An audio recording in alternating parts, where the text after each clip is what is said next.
Ladies and gentlemen, thank you so much for checking out this video. Today I wanted to go over what Elder Scrolls Online Plus really is all about, what you get for your dollars, and if it actually is worth it in the long run if you plan on playing the Elder Scrolls Online.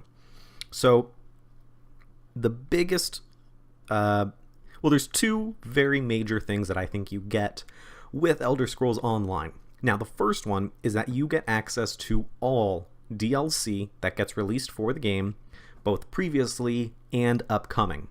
So if you were to subscribe to Elder Scrolls Online Plus right now, you would get access to 4 very large DLC game packs. You would get access to the Imperial City, which is a PvP-focused expansion pack for the game. I'm not too familiar with everything that it offers. I've unfortunately actually not done anything with the Imperial City DLC myself personally, but it is focused for PvP play.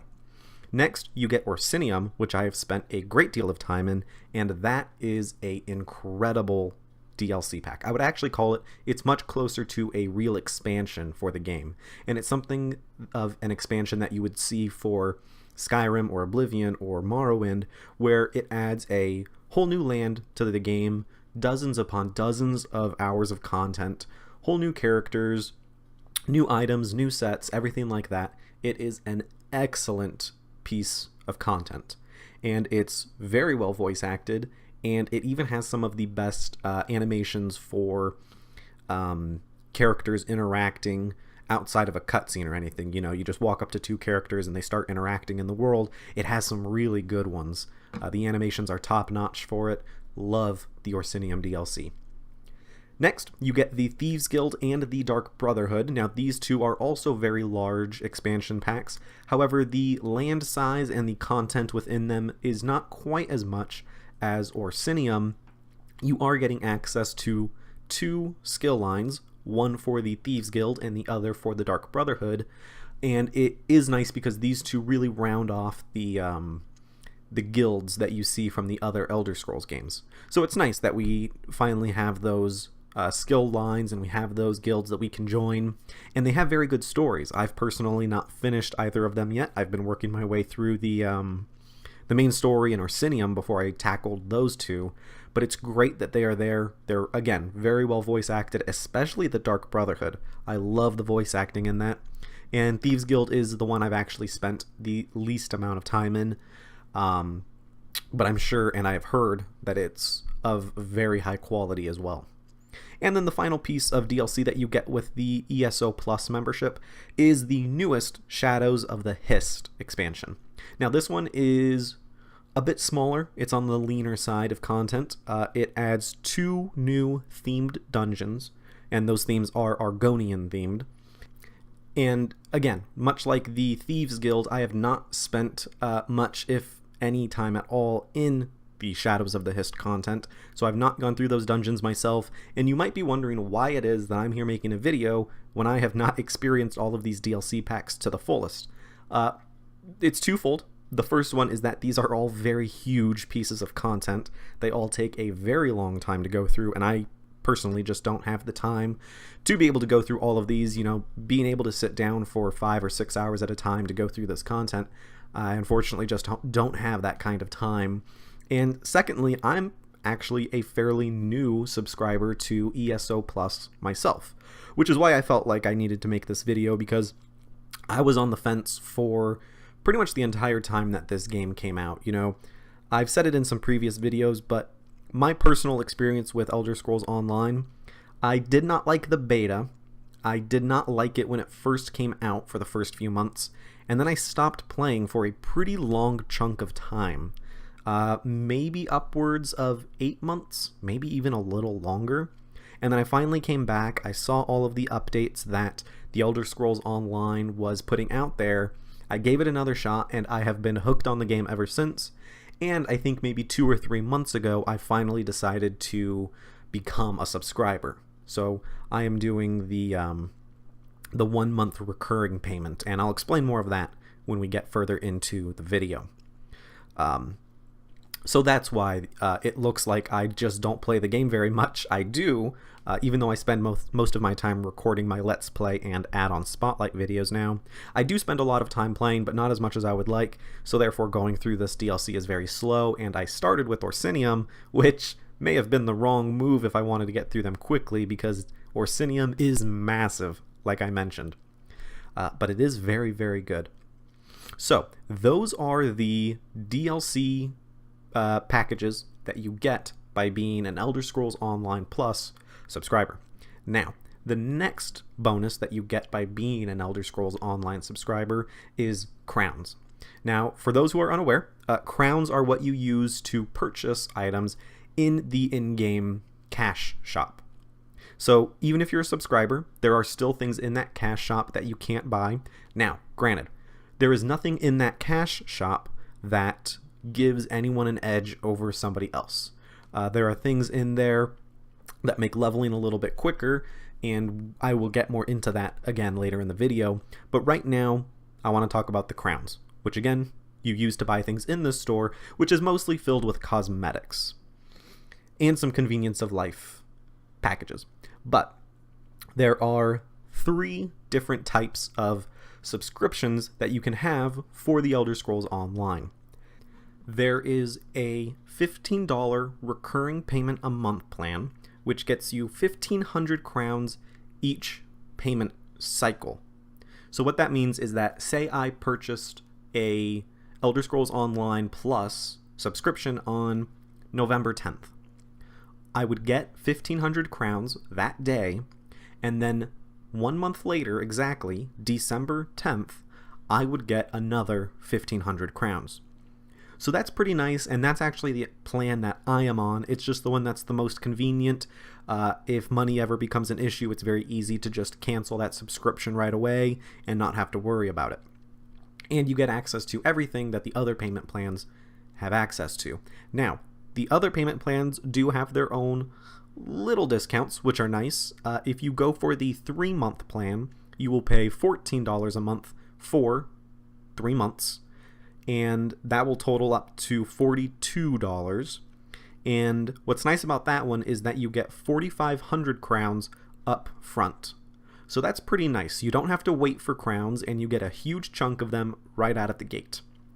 Next, you have the 6-month plan, and this one you only pay $13 a month, but it's for 6 months, and that totals out to $78 in total.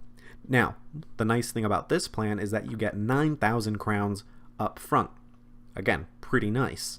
Now, I don't think there's anything really that high that you would need to use 9,000 crowns on, but it is nice, if you say that you plan to be an Elder Scrolls Online Plus subscriber for a year, then maybe it is a good idea to get the 6-month plan. You're spending $2 less each month, and you get a whole bunch of crowns that will last you more than enough time right up front. So those are the different options. Just wanted to let you guys know about that. And there's a few other things that are also pretty nice about being an Elder Scrolls Online Plus subscriber. The next thing that's really nice is that you can dye costumes for your character. Now, this is something that people have been wanting a long time, and they decided to put it in, but only for those who are ESO Plus subscribers. So I'm sure that's made some people a little upset, but again, it's something that's very cosmetic, so it doesn't affect your skill level. It doesn't affect how much damage you do in combat. Just some more customization options that's there for people who are into that kind of thing. So it's nice to see that that's there. Small, harmless little feature. Now, the biggest thing, I would say personally, right behind the DLC, the biggest thing that being an ESO Plus member provides you is access to the craft bag. Now, I've seen a lot of questions from people asking what exactly this thing is. So, if you were to open up your inventory, you would see your standard inventory, but you have some tabs along the top, and one of those tabs is the craft bag. And if you are an ESO Plus subscriber, any crafting equipment that you collect, so if you chop wood and you collect wooden logs, you collect iron ore, you collect alchemy ingredients, provisioning foods and ingredients. Every single one of those goes into this bag, and it has infinite space. Yes, infinite space for all of your crafting equipment. That is a godsend. It is an incredible bonus. It really opens up the crafting that you can do, because you're no longer having to play Inventory Simulator 2000. You can just, if you see crafting equipment, you run over to it, you collect it, and you don't have to worry about it until it's time to start crafting. And that is really nice.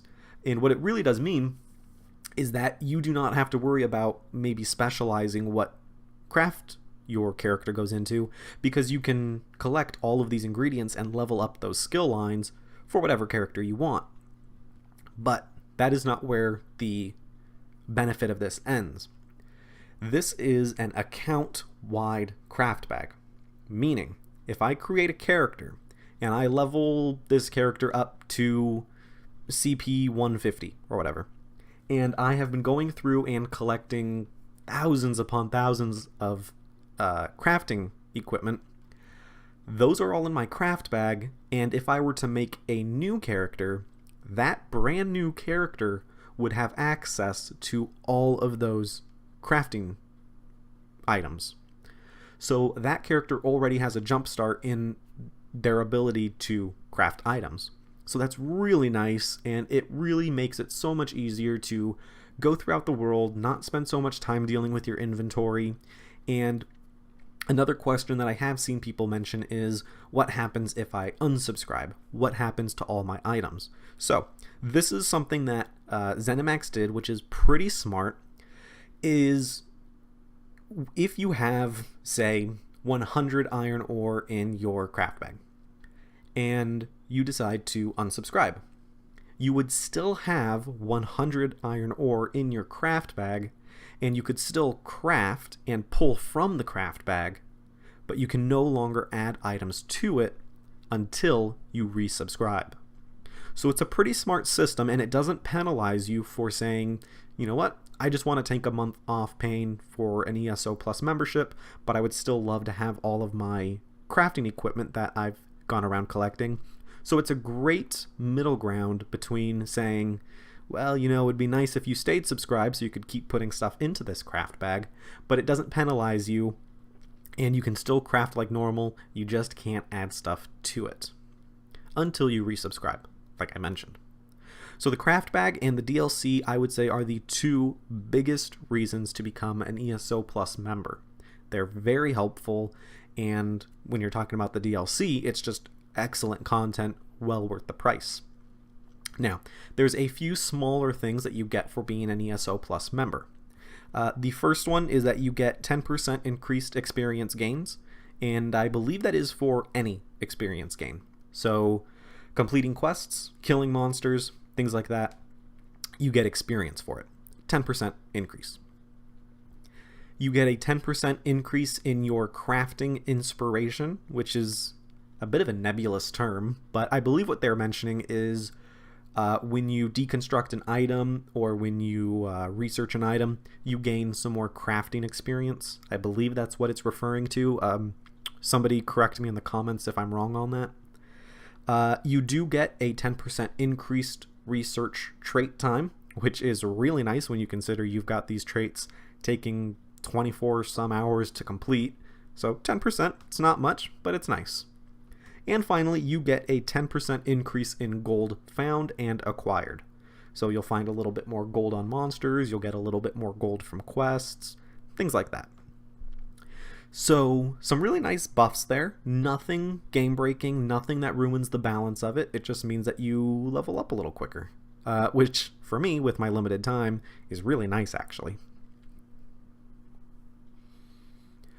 Okay everyone, so that wraps up this video as to what you really get with an ESO Plus membership. So of course I personally think that it is worth it. It gives you a whole lot of content. You're getting a lot of nice benefits, including that craft bag. And it's not too expensive, $15 a month, not too bad, considering that you can stop it at any point and then just go to being a free member, and the only thing you would lose is access to that DLC. Now, that's one thing that I actually did not mention, is that if you are in the DLC content zones and you stop being a subscriber, you will lose access to that DLC. So keep that in mind. You can only access those DLC zones, and I believe even only the skill trees, as long as you're a member. So again, keep that in mind. Okay, thank you all so much for watching. Hopefully this video has been a bit of a help in trying to decide if you think it's worth it. Again, personally, I do. I think it's a great incentive. It gives you a whole lot of content, and you just get the feeling that the developers really do appreciate the support, because it is an optional payment. You could play the game very easily without paying any money. You would lose access to the DLC and the craft bag, but it is entirely possible. Like I mentioned, I was doing it for a very long time, and I still loved the game, but I do love it even more now that I have access to the DLC and the craft bag. Alright everyone, have a good one. Thank you so much for watching. Don't forget to like, comment, and subscribe, and I'll see you next time.